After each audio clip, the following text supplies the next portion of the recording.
नमस्कार दोस्तों। आज हम लूसेंट हिस्ट्री की सीरीज़ की नेक्स्ट वीडियो करेंगे, जिसमें हम गुप्त साम्राज्य से रिलेटेड हैं और हमारी पहली 5 वीडियो आ चुकी हैं। अगर आप देखना चाहें तो प्ले लिस्ट में जाके भी देख सकते हैं। गुप्त साम्राज्य का उदय 3री शताब्दी के अंत में प्रयाग के निकट कौशाम्बी में हुआ था। गुप्त वंश का संस्थापक कौन था? श्रीगुप्त था, और श्रीगुप्त का उत्तराधिकारी घटोत्कच था। गुप्त वंश का प्रथम महान सम्राट चंद्रगुप्त मौर्य था। वह 320 ईस्वी में गद्दी पर बैठा। इसने लिच्छवी राजकुमारी कुमार देवी से विवाह किया। इसने महाराजाधिराज की उपाधि धारण की और गुप्त संवत की शुरुआत चंद्रगुप्त प्रथम ने की थी। 4 संवत आए हुए हैं। विक्रमी संवत जो कि 58 ईसा पूर्व में थी, ईसा पूर्व, जिसको कनौज के एक स्थानीय राजा ने शक पर विजय प्राप्त करने के उपरांत की थी। दूसरा था शक संवत, जिसको 73 ईस्वी में कनिष्क द्वारा शुरू किया था। और तीसरा संवत है हमारा गुप्त संवत, जिसको चंद्रगुप्त प्रथम ने शुरू किया। और भारत में वर्तमान में शक संवत के अनुसार ही तिथियों का निर्धारण होता है। चंद्रगुप्त प्रथम का उत्तराधिकारी समुद्रगुप्त हुआ, जो 335 ईस्वी में गद्दी पर बैठा। इसने आर्यावर्त के 9 शासकों और दक्षिणी वर्त के 12 शासकों को पराजित किया। इसी कारण इसको भारत का नेपोलियन कहा जाता है। भारत का नेपोलियन किसको कहा जाता है? समुद्रगुप्त को। और भारत का आइंस्टाइन किसको कहा जाते हैं? नागार्जुन को। समुद्रगुप्त का दरबारी कवि हरिसेन था। इसने इलाहाबाद प्रशस्ति लेख की रचना की। इलाहाबाद जो लेख है, प्रशस्ति लेख, उसकी रचना किसने की? हरिसेन ने। हरिसेन किसका दरबारी कवि था? समुद्रगुप्त का। समुद्रगुप्त विष्णु का उपासक था। समुद्रगुप्त ने अश्वमेध कर्ता की उपाधि धारण की। समुद्रगुप्त संगीत प्रेमी था और ऐसा अनुमान है उसके सिक्कों पर वीणा वादन की भी दृश्य दिखाए हुए हैं। समुद्रगुप्त ने विक्रमक की उपाधि धारण की थी, जिसे कविराज भी कहा जाता है। समुद्रगुप्त का उत्तराधिकारी चंद्रगुप्त द्वितीय था, जो 380 ईस्वी में गद्दी पर बैठा। चंद्रगुप्त द्वितीय के शासनकाल में जो फाहियन चीनी यात्री था, वो भारत आया था। शकों पर विजय उपलक्ष्य के उपरांत चंद्रगुप्त द्वितीय ने चांदी के सिक्के चलाए थे। चंद्रगुप्त द्वितीय का उत्तराधिकारी कुमारगुप्त प्रथम और गोविंद गुप्त हुआ। नालंदा विश्वविद्यालय की स्थापना कुमारगुप्त ने की थी। नालंदा विश्वविद्यालय की स्थापना किसने की थी? कुमारगुप्त ने। और विक्रमशिला की स्थापना किसने की थी? जो पाल वंश का शासक था, धर्मपाल ने। और कुमारगुप्त का उत्तराधिकारी सकंदगुप्त हुआ था। सकंदगुप्त ने गिरनार पर्वत पर स्थित सुदर्शन झील का पुनरुद्धार किया था। सकंदगुप्त ने, क्वेश्चन आ सकता है, किस गुप्त शासक ने सुदर्शन झील का पुनरुद्धार किया था? सकंदगुप्त ने। सकंदगुप्त ने पर्णदत्त को सौराष्ट्र का गवर्नर नियुक्त किया। सकंदगुप्त के शासनकाल में ही हुणों का आक्रमण हुआ। अंतिम गुप्त शासक भानुगुप्त था। गुप्त साम्राज्य की सबसे बड़ी प्रादेशिक इकाई देश थी, जिसके शासक को गुप्ता कहा जाता था। एक दूसरी प्रादेशिक इतिहास इकाई भुक्ती थी, जिसके शासक उपरी कहलाते थे। भुक्ती के नीचे विषय नामक प्रशासनिक इकाई होती थी। इसके प्रमुख विषयपति कहलाते थे। पुलिस विभाग का मुख्य अधिकारी दंडपाशिक कहलाता था। पुलिस विभाग के साधारण कर्मचारी को चाट एवं भाट कहा जाता था। प्रशासन की सबसे छोटी इकाई ग्राम थी। ग्राम का प्रशासन ग्राम सभा को संचालित होता था। ग्राम सभा का मुखिया ग्रामिक कहलाता था। अन्य सदस्य महतर कहलाते थे। ग्राम सभा का मुखिया ग्रामिक कहलाता था और जो अन्य सदस्य होते थे उसको महतर कहते थे। ग्राम समूह की छोटी इकाई को पेट कहा जाता था। गुप्त शासक कुमारगुप्त के दामोदरपुर ताम्रपत्र में भूमि बिक्री संबंधी अधिकारियों के क्रियाकलापों का उल्लेख है। भू राजस्व कुल उत्पादन का 1/4 भाग से 1/6 भाग हुआ करता था। आर्थिक उपयोगिता के आधार पर निम्न प्रकार की भूमिका है। पहली है अक्षेत्र, जो कृषि के योग्य थी। दूसरी है वास्तु, जिस पर निवास किया जाता था। तीसरी है चरागाह, जिस पर पशुओं के लिए चारा योग्य भूमि थी। चौथी है खिल्य, ऐसी भूमि जो जोतने योग्य नहीं थी, खलिहान नहीं बनाया जा सकता था। अपरहत भूमि, ऐसी भूमि जो जंगली होती थी। अपरहत भूमि जंगली होती थी। खिलप भूमि बंजर भूमि को कहते थे। सिंचाई के लिए रहट और घंटी यंत्र का प्रयोग होता था। श्रेणी के इस प्रधान को ज्येष्ठक कहा जाता था। गुप्त काल में उज्जैन सर्वाधिक महत्वपूर्ण व्यापारिक केंद्र था। गुप्त राजाओं ने सर्वाधिक स्वर्ण मुद्राएं जारी की। इनकी स्वर्ण मुद्राओं को अभिलेखों को में दिनार कहते हैं। क्वेश्चन आ सकता है, दिनार क्या था? स्वर्ण की मुद्राएं। और सबसे ज़्यादा सोने की मुद्रा किसके द्वारा जारी की थी? गुप्त शासकों द्वारा। कायस्थों का सर्वप्रथम वर्णन याज्ञवल्क्य स्मृति में मिलता है। जाति के रूप में कायस्थों का सर्वप्रथम वर्णन औसनम स्मृति में मिलता है। कायस्थों का सबसे पहले वर्णन कहाँ मिलता है? याज्ञवल्क्य में। और जाति के रूप में कायस्थ का वर्णन किसमें मिलता है? औसनम स्मृति में। विंध्य जंगल में सबर जाति के लोग अपने देवता को मनुष्य का मांस चढ़ाते थे। पहली बार किसी के सती होने का प्रमाण 510 ईस्वी में भानुगुप्त के ऐरण अभिलेख से मिलता है। वेरी इंपॉर्टेंट क्वेश्चन है। सती होने का प्रमाण कहाँ से, कौन से अभिलेख से मिलता है? ऐरण अभिलेख से। किसका अभिलेख था ये? भानुगुप्त का, जिसमें किसी भोजराज की मृत्यु पर उसकी पत्नी के सती होने का उल्लेख है। गुप्त काल में वैश्यवृत्ति करने वाली महिला को गणिका कहते थे। वृद्ध वैश्यों को कुटनी कहा जाता था। और जो ऋग्वैदिक काल में जो अपनी मर्जी से वैश्यवृत्ति करती थी उसको क्या कहते हैं? रूपाजीवा कहते थे। और गुप्त काल में जो वैश्यवृत्ति करती उसको गणिका कहते थे। और वृद्ध वैश्यों को कुटनी कहा जाता था। गुप्त सम्राट वैष्णव धर्म के अनुयायी थे। इम्पोर्टेंट है। गुप्त वैष्णव के मौर्य, चंद्रगुप्त मौर्य जैन धर्म के थे। और अशोक बौद्ध धर्म के थे। और बिंदुसार भी जैन धर्म के अनुयायी थे। और गुप्त सम्राट ने वैष्णव धर्म को राजधर्म घोषित किया। विष्णु का वाहन गरुड़ गुप्तों का पदचिह्न था। गुप्त सम्राट गुप्त काल में वैष्णव धर्म संबंधी सबसे महत्वपूर्ण अवशेष झांसी के 10 अवतार मंदिर से प्राप्त हुए। अजंता में निर्मित कुल 29 गुफाओं में वर्तमान में केवल 6 ही शेष हैं, जिनमें से गुफा 16 और 17 ही गुप्तकालीन हैं। गुफा संख्या 16 में उत्कीर्ण मरणोसन राजकुमारी का चित्र प्रशंसनीय है। गुफा संख्या 17 की चित्र को चित्रशाला कहा जाता है। इस चित्रशाला में बुद्ध के जन्म, जीवन, महाभिनिष्क्रमण व महापरिनिर्वाण की घटनाओं से संबंधित चित्र उद्धृत किए गए हैं। अजंता की गुफाएं बौद्ध धर्म की महायान शाखा से संबंधित है।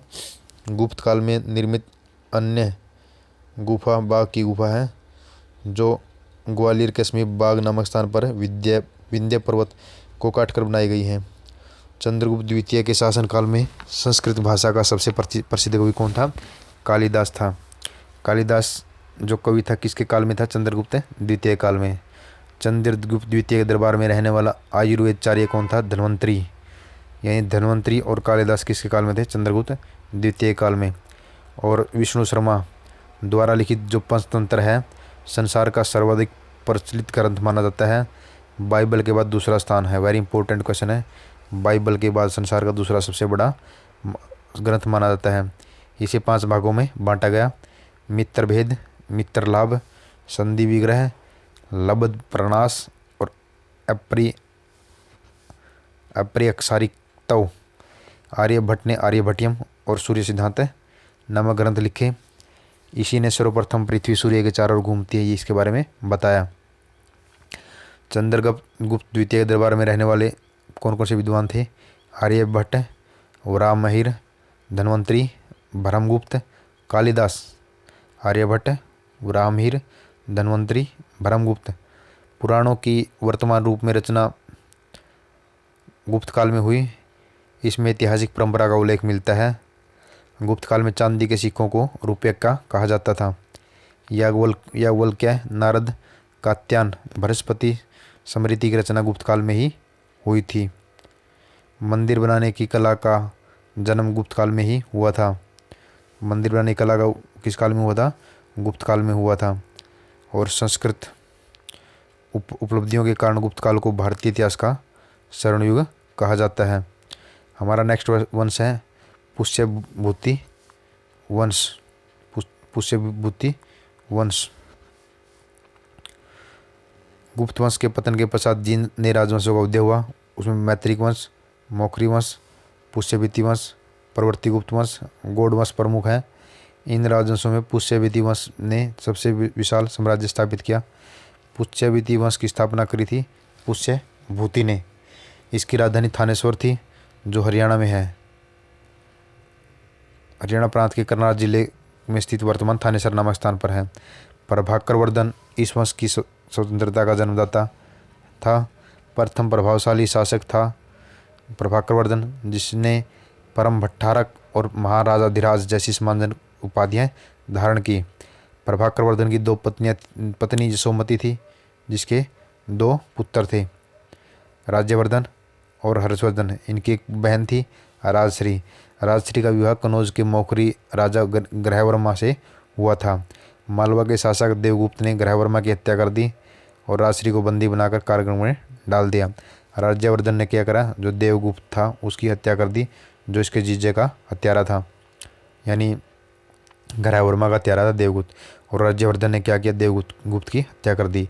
परंतु देवगुप्त के मित्र गोंड नरेश शशांक ने धोखा दिया और राज्यवर्धन की हत्या कर दी। शशांक शैव धर्म का अनुयायी था। इसने बोधगया से बोधि वृक्ष को कटवा दिया था।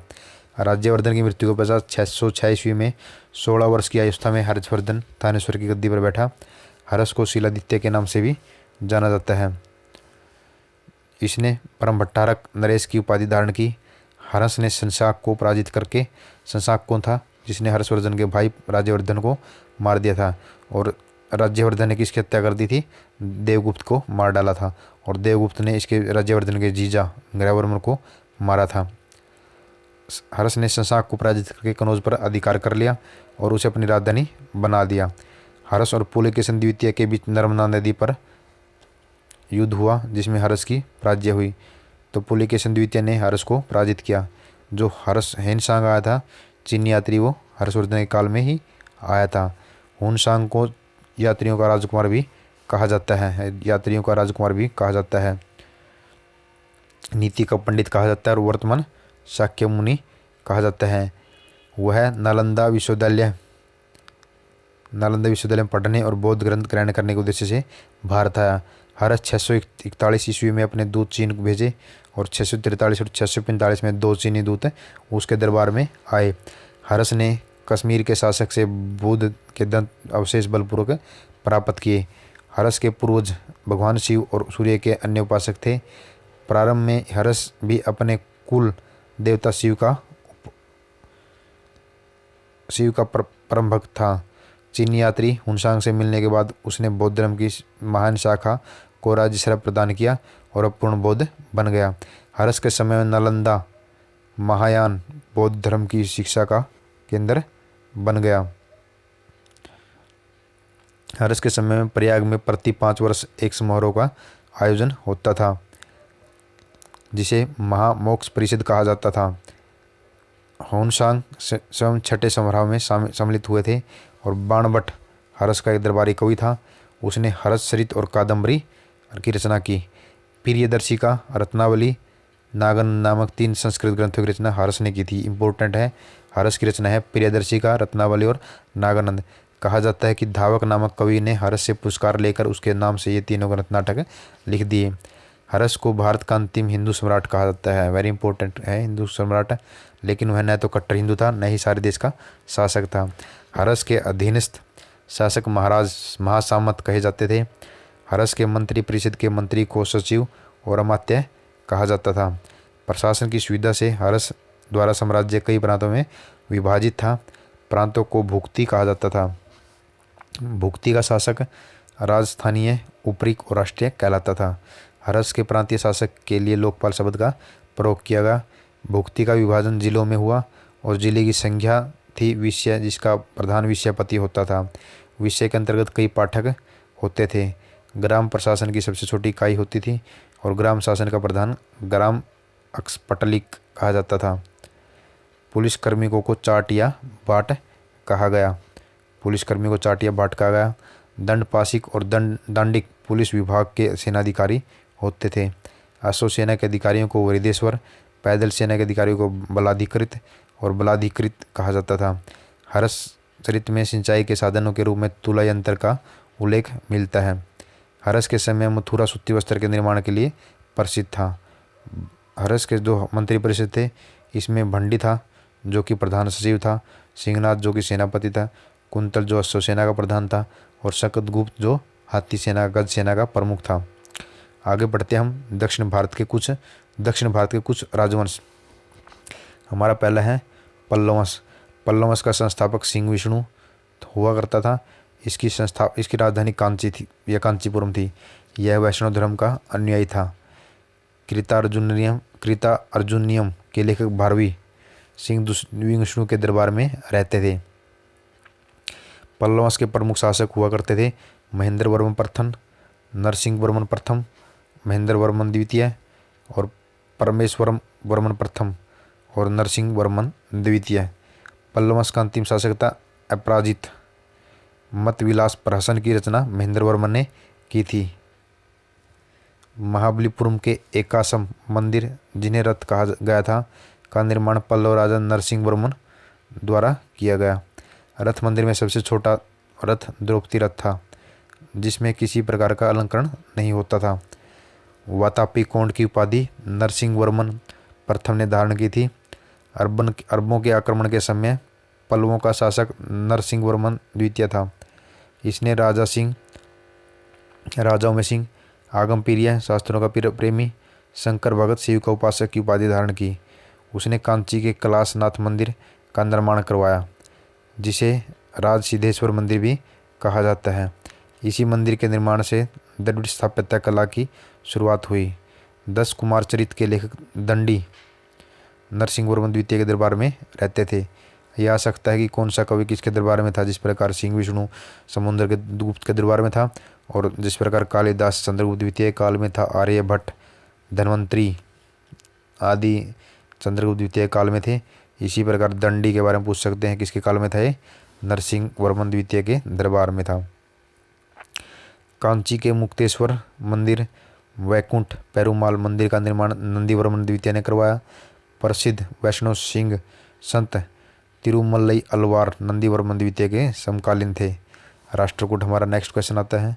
राष्ट्रकूट राजवंश का संस्थापक दंती दुर्ग था। इसकी राजधानी मनकीर या मान्यखेत थी।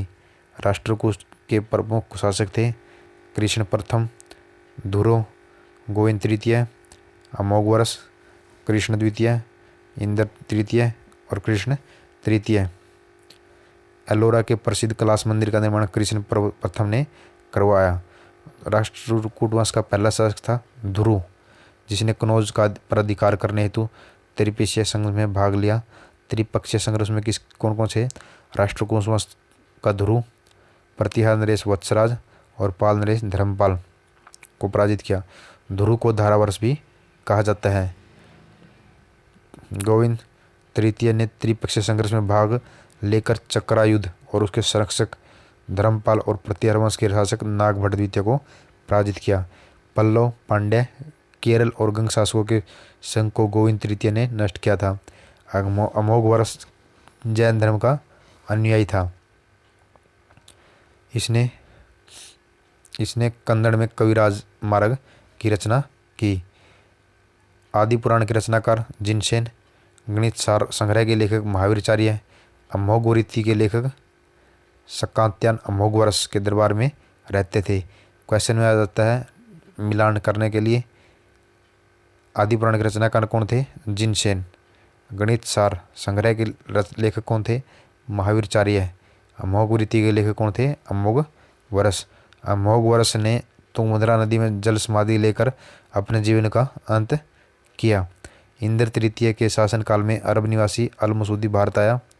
इसने तत्कालीन राष्ट्रकूट शासकों को भारत का सर्वश्रेष्ठ शासक कहा। राष्ट्रकूट वंश का अंतिम महान शासक कृष्ण तृतीय था। इसी के दरबार में कन्नड़ भाषा के कवि पोन रहते थे जिन्होंने शांति पुराण की रचना की। पंप पोन कन्नड़, पंप पोन रन, ये कन्नड़ की त्रिमूर्ति थी। पंप पोन रन। कल्याणी के चालुक्य तैलभ द्वितीय ने 973 में करक को हराकर राष्ट्रकूट राज्य पर अपना अधिकार कर लिया। कल्याणी के चालुक्य वंश की नींव डाली। कल्याणी के चालुक्य वंश की नींव डाली।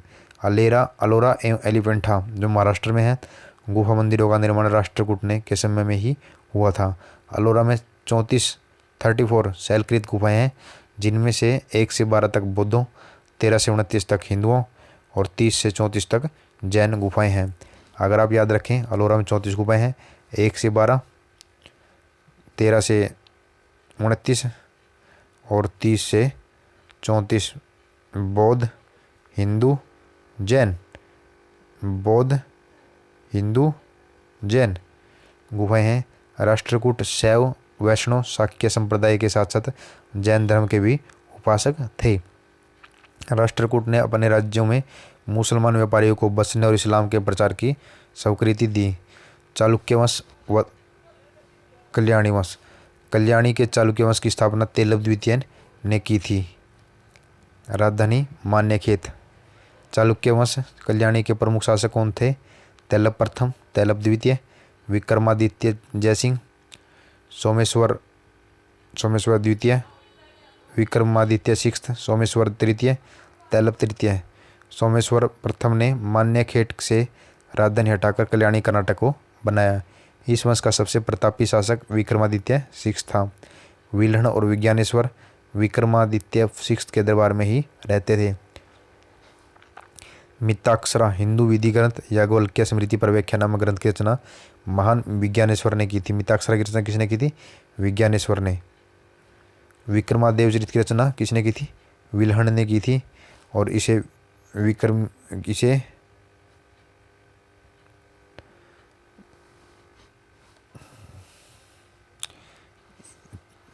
विक्रमादित्य सिक्स के जीवन पर प्रकाश डाला है। चालुक्य वंश का वातापी राजा, चालुक्य वंश वातापी का जयसिंह ने वातापी के चालुक्य वंश की स्थापना की। और कल्याणी किसने करी? तेलव प्रथम ने। कल्याणी किसने करी? तेलव द्वितीय ने। तेलव द्वितीय ने चालुक्य कल्याणी वंश की स्थापना करी, तेल लगा के कल्याण कर दिया। और जयसिंह ने विजय प्राप्त करके वातापी यानी प्रसिद्ध हुआ वातापी। इसके प्रसिद्ध राजा कौन कौन से थे? पुलकेशिन प्रथम, कृतिवर्मन और पुलकेशिन द्वितीय। पुलकेशिन द्वितीय वातापी राजा था चालुक्य का। और विक्रमादित्य, विनयादित्य और विजयादित्य, इनमें सबसे प्रतापी राजा कौन था? पुलकेशिन द्वितीय। महाकूट स्तंभ लेख से प्रमाणित होता है कि पुलकेशिन द्वितीय एक बहुसुवर्ण एवं अग्निष्ठम यज्ञ संपन्न करवाया। जिनेन्द्र का मगुत्ती मंदिर पुलकेशिन द्वितीय ने बनाया था। मगुत्ती का मंदिर किसने बनाया था? पुलकेशिन द्वितीय ने बनवाया था। पुलकेशिन द्वितीय ने हर्षवर्धन को हराकर परमेश्वर की उपाधि धारण की और जिसे दक्षिणेश्वर की उपाधि भी धारण की। और अगर हम देखें पुलकेशिन पल्लवी वंश शासक नरसिंह वर्मन प्रथम में पुलकेशिन द्वितीय को लगभग 642 ईस्वी में परास्त किया और इसकी राजधानी बादामी पर अधिकार कर लिया। संभवतः इस युद्ध में पुलकेशिन द्वितीय मारा गया और इसी विजय के बाद नरसिंह वर्मन ने वातापी कोंड की उपाधि धारण की। अजंता की एक गुफा चित्र में फारसी दूत को मंडल को स्वागत करते हुए पुलकेशिन द्वितीय को दिखाया गया। वातापी का निर्माणकर्ता कीर्तिवर्मन को माना जाता है। मालवा को जीतने के बाद विनयादित्य ने शकलोत्तर पथनाथ की उपाधि धारण की।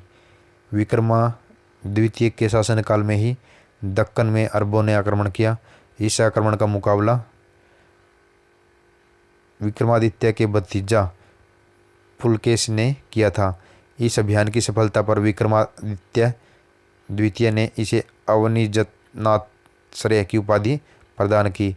विक्रमादित्य द्वितीय की प्रथम पत्नी लोक महादेवी ने पटकदल में विरूपाक्ष महादेव मंदिर तथा उसकी दूसरी पत्नी त्रैलोक्य देवी ने त्रैलोकेश्वर मंदिर का निर्माण करवाया। इस वंश का अंतिम राजा कृतिवर्मन द्वितीय था। इसके सम्मत दंती दुर्ग ने परास्त कर एक नए राष्ट्र वंश की स्थापना की। चालुक्य वंश बेगी के चालुक्य वंश 3 वंश है चालुक्य के, कल्याणी, वातापी और बेगी। अब हमारा तीसरा है वेगी जो लास्ट है। वेगी के चालुक्य वंश का संस्थापक विष्णुवर्धन है, इंपॉर्टेंट है। वेगी का संस्थापक कौन है? विष्णुवर्धन। वातापी का जयसिंह और कल्याणी का तैलप द्वितीय। इसकी राजधानी बेंगी आंध्र प्रदेश में है। इस वंश के महत्वपूर्ण शासक कौन से हैं? जयसिंह प्रथम, इंद्रवर्धन, विष्णुवर्धन द्वितीय और जयसिंह द्वितीय। इस वंश के सबसे प्रतापी राजा है विजयादित्य तृतीय, जिसका सेनापति पंडरंग था। हमारा है चोल, इंपोर्टेंट, दक्षिण भारत का। 9वीं शताब्दी में चोल वंश पल्लव के को पतन के प्रस्थापित हुआ था, मतलब पल्लवों का पतन हुआ था और चोल की स्थापना हुई थी। इस वंश के संस्थापक थे विजाल्य, जिसकी राजधानी तंजौर थी। विजाल्य ने नरकेसरी की उपाधि धारण की और निशुम्भसुदिन देवी का मंदिर बनवाया। चोलों का स्वतंत्र राज्य आदित्य प्रथम ने स्थापित किया। पल्लवों पर विजय पाने के उपरांत आदित्य प्रथम ने कोंडराम की उपाधि धारण की। चोल वंश के प्रमुख राजा प्रांतक प्रथम, राजाराज प्रथम, राजेंद्र प्रथम, राजेंद्र द्वितीय और कोलुतुंग थे। तकोल्लम के युद्ध में राष्ट्रकूट नरेश कृष्ण तृतीय ने प्रांतक को पराजित किया। इस युद्ध में प्रांतक का बड़ा लड़का राजादित्य मारा गया। राजा राम प्रथम ने श्रीलंका पर आक्रमण किया और वहां से राजा महिम को भगाकर श्रीलंका के दक्षिण जिला रोहण में शरण लेनी पड़ी। राजा राम प्रथम श्रीलंका के विजित प्रदेशों को चोल साम्राज्य का एक नया प्रांत मुंडी चोल मंडलम बनाया और पोल नुरवा को उसकी राजधानी बनाया। राजा राज प्रथम शैव धर्म का अनुयायी था। किस धर्म का अनुयायी था? शैव धर्म का अनुयायी था। इसने तंजौर में राजेश्वर मंदिर यानी वृद्धेश्वर मंदिर की स्थापना की। चोल साम्राज्य का सर्वाधिक विस्तार राजेंद्र प्रथम के शासनकाल में हुआ और बंगाल के पाल शासक महिपाल को पराजित करने के बाद राजेंद्र प्रथम ने गंगईकोंड चोल की उपाधि धारण की और नवीन राजधानी गंगईकोंड चोलपुरम के निकट चोल गंगम नामक विशाल तालाब का निर्माण किया। और चोल काल में भूमि कितने प्रकार की है जो इम्पोर्टेंट है? वेलन वगई, ब्रह्मादेव, शाला भोग, देवदान और पल्लीचंद्रम। देखो ब्रह्मादेव तो ब्राह्मणों को उपहार में दी होती है, ब्रह्मादेव ब्राह्मण। शाला शिक्षा संबंधी शाला, पाठशाला। शाला भोग विद्यालयों को रखरखाव के लिए। देवदान होती है देव जहाँ देवता निवास करते हैं, मंदिर को दान में दी गई भूमि। ब्राह्मण्य ब्राह्मण को दान में दी गई भूमि। शाला भोग शिक्षा के लिए दी गई भूमि या विद्यालय को दी गई भूमि। देवदान मंदिर में। अब रह गए हमारे 3, वेलन वगई और पल्लीचंद्रम। पल्लीचंद्रम है जैन संस्थानों को दी भूमि और वेली वगनई है गैर ब्राह्मण किसानों को स्वामी की भूमि। वेलन वगई गैर ब्राह्मण किसान स्वामी की भूमि और पल्लीचंद्रम जैन संस्थानों को दान में दी गई भूमि। हमारा नेक्स्ट पॉइंट है गजनी का सुल्तान मोहम्मद राजेंद्र प्रथम का समकालीन था। राजेंद्र द्वितीय ने प्रकेसरी की, वीर राजेंद्र ने राजकेसरी की उपाधि धारण की और राजेंद्र वंश का अंतिम शासक था राजेंद्र तृतीय। चोलों और पश्चिमी चालुक्य के बीच शांति स्थापित करने में गोवा के कदम शासक जयकेश प्रथम ने मध्यस्थ की भूमिका निभाई। विक्रम चोल अभाव अकाल से ग्रस्त गरीब जनता से राजस्व वसूल कर चिदम्बरम मंदिर का विस्तार करवा रहा था। कलोतुंग द्वितीय ने चिदम्बरम मंदिर में स्थित गोविंदराज की मूर्ति को समुद्र में फेंकवा दिया। कालांतर में वैष्णव आचार्य रामानुचार्य ने उक्त मूर्ति का पुनरुद्धार किया, उसे तिरुपति मंदिर में प्राण प्रतिष्ठित किया। चोल प्रशासन में भाग लेने वाले उच्च अधिकारियों को पेरुद्रम और निम्न श्रेणी के पदाधिकारियों को सेरुद्रन कहा जाता था। संपूर्ण चोल साम्राज्य को 6 भागों में बांटा जाता था। 6 प्रांतों में विभक्त था। प्रांत को मंडलम कहा जाता था। मंडलम कोट्टम में और कोट्टम नाडु में, नाडु कुर्रम में। इसी प्रकार एक क्वेश्चन आया हुआ था 2021 के प्रीलिम्स में, परगना, सूबा और सरकार को बांटना है। इसी प्रकार आपको याद रखना है प्रांत सबसे बड़ी इकाई, मंडलम कोट्टम नाडु, नाडु कुर्रम सबसे बड़ी मंडलम एम, मंडलम कोट्टम नाडु कुर्रम एम के एन के मंडलम कोट्टम नाडु कुर्रम। नाडू सबसे छोटी इकाई होगी। नाडू की स्थानीय सभा को नाटुर और नगर की स्थानीय सभा को नगरतार कहा जाता था। स्थानीय स्वशासन चोल प्रशासन की मुख्य विशेषता थी। और सर्वसाधारण लोगों की अनुमति थी, जिसका कार्य होता था सार्वजनिक कल्याण के लिए तालाबों और बगीचों के निर्माण हेतु गांव की भूमि का अधिग्रहण करना। सभा और महासभा यह मूलतः अग्रहारों और ब्राह्मण बस्तियों में की सभा थी, जिसके सदस्यों को पेरू मक्कलम कहा जाता था। यह सभा वारियम नाम की समिति के द्वारा अपने कार्य को संचालित करती थी।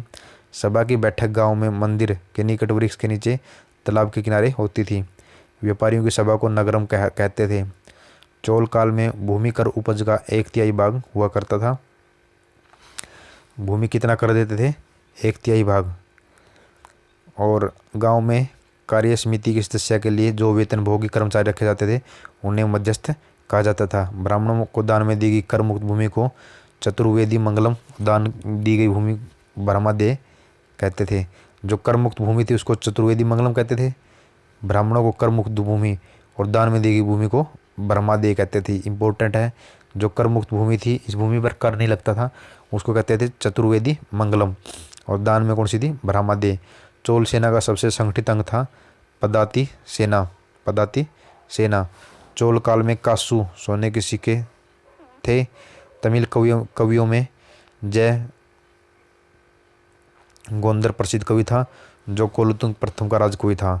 उसकी रचना थी कलिंग तुपणी। कम्बन, कुट्टन और पुंगलेंदी को तमिल साहित्य का त्रिरत्न कहा जाता है। इंपॉर्टेंट है, कम्बन और कुट्टन और पुंगलेंदी को तमिल साहित्य कहा जाता है।